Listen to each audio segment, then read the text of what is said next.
What's up, teachers? Welcome to this episode of the Teacher Vlog.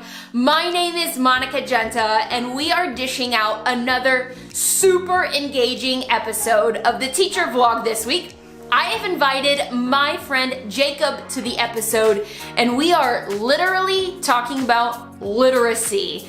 Now, whether you are a reading teacher, a high school teacher, a math teacher, a science teacher, it doesn't matter, because literacy is something that we should be holding close to our heart for all of our students. And that is why Jacob is dishing out 2 quick tips that are gonna help you when it comes to students saying, I don't know if I wanna read that, or I'm not good at reading that. This is going to help you out. Now, at the end of the episode, stick around, because speaking of reading, I want to share with you what I am reading right now, and I think that you might want to dive into these titles as well. But for right now, let's get rolling with this episode. Hey friends, super excited to be hanging out with Jacob, who is a literacy coach who is doing incredible things for education. You might know him from the podcast Teach Me Teacher. It is incredible. I highly recommend listening to some episodes, but he's here to help us get some information and some tips on how every single teacher should look and feel and experience what it is like to be a literacy coach. So welcome. Hi, glad to be here. You know, I've been a fan of yours ever since I've been following you forever on social media, and your episode was one of my favorites, and it's one of the ones that keep popping up in my Teach Me Teacher feed that people share. So it's Cool. that we can reverse the roles a little bit. I know, this is amazing. And I think that just the ideas that you bring to education and your insights and your wisdom, I think you're bringing some really cool things to the table. And I know that literacy is it's a frustration for so many teachers, because we get these kids in our classrooms and maybe they're not reading at grade level or maybe their age level. So what do we do? What can you share with us to make every teacher feel like they can be that literacy coach for those kids who just need that boost? Yeah, I love this topic. I talk about it all the time on Teach Me Teacher, but you know, essentially, teachers across the board deal with the same problem. So if you feel like you're struggling to get your kids to read your content, to get them to read instructions, to get them to just read anything in your classroom, you're definitely not alone. It happens in my space all the time.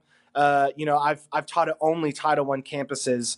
And when you teach at campuses like that, you see a variety of students. But one thing that is clear across the board, whether it's Title I or campuses that aren't Title I, is that you deal with students who don't have reading lives at home. Mm-hmm. They're not fed a reading diet. And I'm not against technology, but there's definitely a technology piece there that's serving to distract kids from the reading that they might have normally done. But the blame isn't entirely on that. So I like to focus on the things that we can control. Yeah. And I think it's really easy to fall down this spiral of saying, you know, our kids just can't read this. And so we start dumbing down curriculum and we start spoon feeding them the reading rather than asking them to do the work of reading themselves. So tip number 1 for any content teacher is, whatever content you're teaching, teach your students what it means to read or write or speak like that person. So for instance, if you're in math, teach your kids how to read like a mathematician. Teach them how to write like a mathematician. Put them in that role. Play that role. And, you know, Monica, you've talked about how you try to spice up your classroom by really getting your kids invested into certain things. And I think that's what we have to do. You have to go, guys, let's read this like we're mathematicians. Or science is a perfect example. You know, we're scientists today. How would a scientist read this? And really get kids to do a shift in their brain, because they might not have confidence as themselves as a reader for a variety of reasons, but they might have confidence if they can pretend for 30 minutes, 45 minutes that they're a scientist. Yeah. Right? And give them confidence. Don't, you know, when they're reading like this and they're struggling, celebrate all of their wins, because the kids who are reading at below grade level are the kids that have the lowest self-esteem when it comes to reading. Right. they haven't had a lot of success. They've been beat down. And the worst thing educators can do in any content is to make kids who are already self-conscious about something and not very good at it something, and then berate them. And I mean that in like a teachery way. I don't think we're abusing our students, but saying, oh, well, you didn't do this, so you fail. Like, we step back from grades for a moment, because you have to get your kids to want to read first before you ever start improving their reading ability in your space. Yes. Yeah. And like I said, that's true for every content. You could be a band teacher. You could be a choir teacher. Literacy is everywhere. Get your kids in that mindset, because kids who are reading books, it's not the same type of reading necessarily that you need to solve a math problem or to read an experiment or something like that. But if you can get your kids to shift, I think you'll see some improvement in their buy-in as to what you're doing in your classroom. Yeah, that makes sense. I love it. Yeah, and I really think it's a powerful tool. Now, tip number 2 is the one I love even more, which is kids do what we model as adults.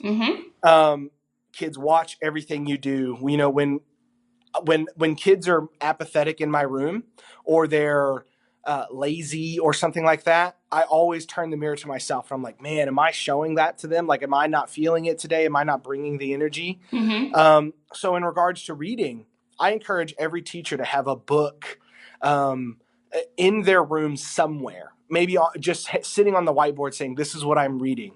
And you draw it on the whiteboard. Talk about books with your kids just for 5 minutes, 2 minutes, 3 minutes. If you have some downtime, goes, guys, I'm reading this book. And it's just, and talk about your struggles with it. Like the other day, like I'm reading Grapes of Wrath right now, and I've never read it before. And as an English teacher, it's like a faux pas, I suppose. But I was talking to my students the other day, and I was like, guys, like this book is just kind of boring to me right now. Like I really like the writing, but it's that, and kids get validated because of that. Because they think like kids who don't have reading lives think that all books should be entertaining or they all suck. But that's just two extremes. Yeah. Yeah. And I think the more we model that in our classrooms and every content, the better. I have this vision of a campus where every teacher walks around with a book in their hand. And just to have it, just to show that adults read, and we don't just read the hardest stuff. We don't go to the library and find our Lexile number and go, oh, this is what I want to read today.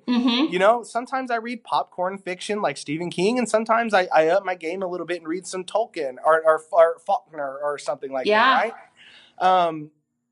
I think that the more we model and discuss literature and show kids that it's not this foreign entity, that's when you start getting your buy-in, because kids, why would you want to do something that's only attached to work all the time? Right.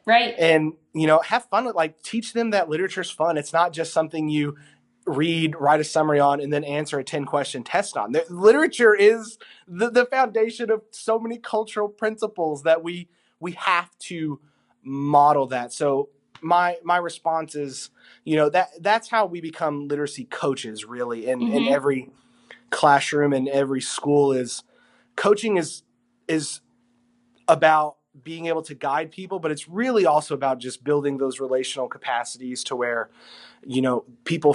kids and adults feel validated in what they're trying to do because of the relationships that you're showing that communal aspect. And reading is extremely communal. Yeah.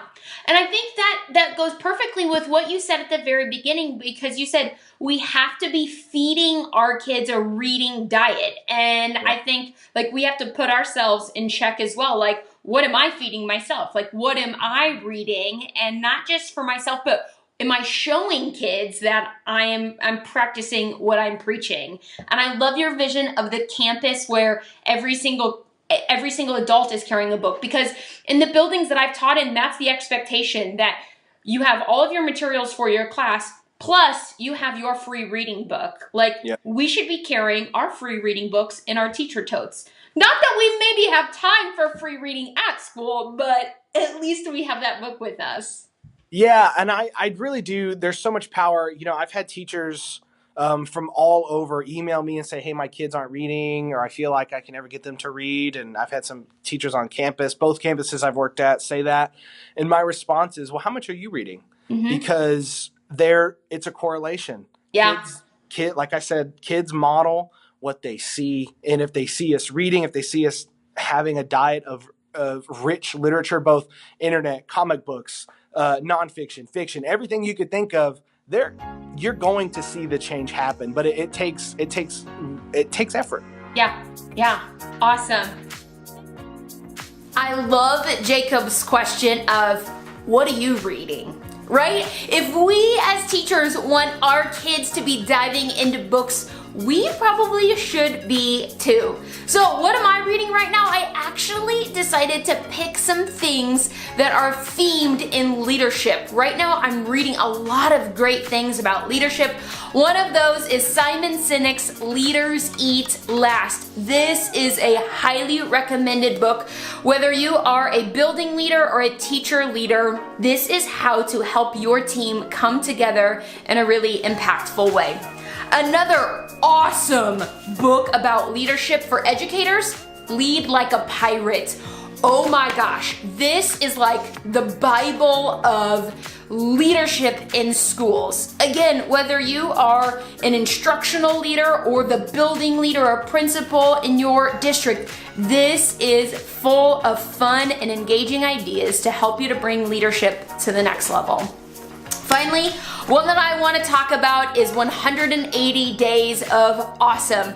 I think in order to really truly be the leader that you want and need to be, one of the roles is making sure that the climate and culture in your school is one that people want to work in, one that people want to teach in.